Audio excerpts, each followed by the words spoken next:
பேர் அருள் செல்வம். ஊர் வந்து கெட்டிசமுத்திரம், அந்தியூர் வில்லேஜ். வணக்கம். அந்தியூர் பிளாக். நாங்கள் இன்றைக்கி அருள் செல்வம் அப்படின்ற ஒரு விவசாயியோட வீட்டுக்கு போயிருந்தோம். அவர் கடந்த 15 வருஷமாக விவசாயம் பண்ணிகிட்ருக்காரு. அவரோட மொத்த நிலப்பரப்பு வந்து 10 ஏக்கரு. அந்த 10 ஏக்கரில் என்னென்ன பயிர் போட்டிருக்காருன்னா கரும்பு, வாழை, மக்காச்சோளம், பருத்தி போட்டிருக்காரு.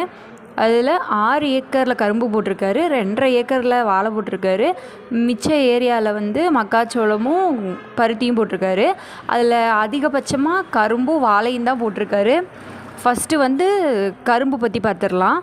அவர் வந்து 353 இல்லைனா 11-015 இந்த வெரைட்டி தான் வந்து மேக்ஸிமம் யூஸ் பண்ணிக்கிட்டு இருக்காரு. இதில் தான் அதிக விளைச்சல் கொடுக்குதுன்னு எங்ககிட்ட சொன்னார். இந்த கரும்புக்கான கன்றுகளை எங்கேருந்து வாங்குறாங்கன்னா சக்தி சுகர்ஸ் அந்த ப்ரைவேட் லிமிடெட் இருக்குல்ல, அங்கேருந்து வாங்கிக்கிறாங்க. ஏன்னா அவங்க கூட வந்து இவங்க வந்து கான்ட்ராக்ட் மாதிரி போட்டிருக்காங்க.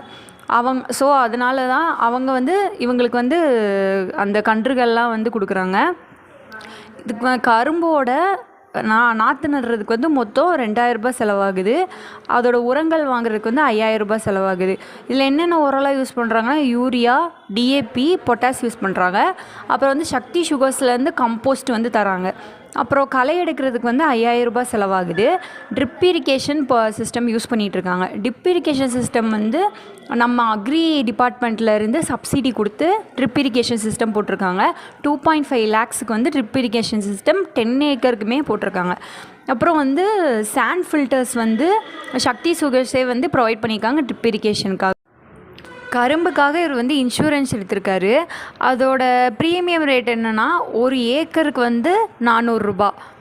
அதுக்கப்புறம் என்னென்னா இவர் நிறைய மெஷினரிஸ் வந்து தானே வச்சுருக்காரு. டிராக்டரு, ரொட்டாவேட்ரு இதெல்லாம் வந்து அவரே வச்சுருக்கிறாரு. அப்புறம் வந்து அதிகமாக என்ன பூச்சி அப்படி இதில் வரும்னா வந்து இன்டர்னோட் போரர் அப்படின்னு சொல்லுவாங்க. தமிழில் என்ன சொல்கிறாங்கன்னா வந்து பேர் வந்து குருத்து புழு அப்படின்னு சொல்கிறாங்க. இதை கண்ட்ரோல் பண்ணுறதுக்காக வந்து கொராஜன் அப்படின்ற ஒரு பூச்சிக்கொல்லியை வந்து பயன்படுத்திகிட்டு இருக்காரு. இந்த மாதிரி குருத்து புழு வந்து 30 நாள், அதாவது நம்ம கன்று வந்து விதைச்ச 30 நாள் கழித்து இதோட இன்ஃபெஸ்டேஷன் இருக்குன்னு சொன்னார். இந்த விவசாயி வந்து ஏஓ, அதாவது வந்து விவசாய அலுவலர், அவர் என்ன மாதிரியான திட்டங்களை வந்து சொல்கிறாங்களோ அதை வந்து அவரோட நிலத்தில் பயன்படுத்தி பயிரிட்டு நல்ல விளைச்சல் எடுத்துகிட்ருக்காரு. அடுத்து வாழை பற்றி பார்க்கலாம். அவர் என்னென்ன வெரைட்டியாக வாழையெல்லாம் போட்டிருக்காருன்னா நேந்திரன், கதலி, செவ்வாழை. இப்போது வந்து ப்ரெசண்ட்டில் என்ன போட்டிருக்காருன்னா செவ்வாழை தான் போட்டிருக்கு. வாழை கண்டை வந்து நடுறதுக்கு ஒரு கண்ணுக்கு வந்து 10 ரூபா வகையில் கொடுக்குறாங்க. அதுக்கப்புறம் இதில் என்ன வந்து நோவு அதிகமாக வரும்னா சருகல் நோய் வந்து அதிகமாக வந்துட்டுருக்கு. அது வந்து எப்படின்னா நட்டு வச்சதுக்கு 3 வாரம் கழித்து அந்த நோய் வருது.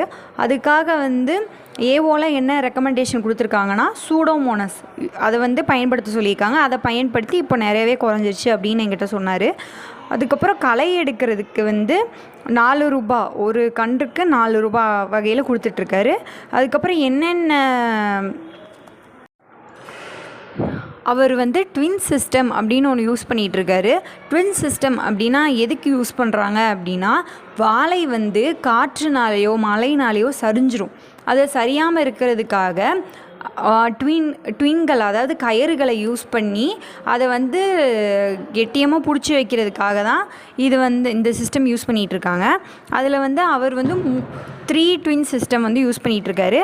அதில் ஒரு டின்னோட விலை வந்து 8 ரூபா. அப்புறம் வாழையில் வந்து சருகு கட்டுதல் அப்படின்ற ஒரு டெக்னிக் வந்து ஃபாலோ பண்ணுறாங்க. இது எதுக்குன்னா வந்து இப்போ செவ்வாழைலாம் வந்து அந்த சிகப்பு நிறம் வந்து மாறிடக்கூடாது, வெயில்னாலேயோ வேறு எந்த இதனாலேயோ அந்த நிறம் மாறிடக்கூடாது அப்படின்றதுக்காக சருகு கட்டுதல் அப்படின்ற ஒரு டெக்னிக் வந்து ஃபாலோ பண்ணிகிட்ருக்காங்க. வாழையெல்லாம் அறுவடை செஞ்சு 2 விதமாக வந்து அதை கொண்டு போகிறாங்க. ஒன்று வந்து மார்க்கெட்டில் கொடுத்து அதை வந்து சேல் பண்ணுறாங்க. இன்னொன்று வந்து நேரடியாக அந்த நிலத்துக்கே வந்து எடுத்துகிட்டு போய் அந்த மாதிரியும் சேல் பண்ணுறாங்க. அந்த மாதிரி நிலத்துக்கு வந்து டைரெக்டாக வந்து எடுக்கிறதுக்கு வந்து கிலோ கணக்கில் எடை போட்டு அதை வந்து சேல் பண்ணுறாங்க.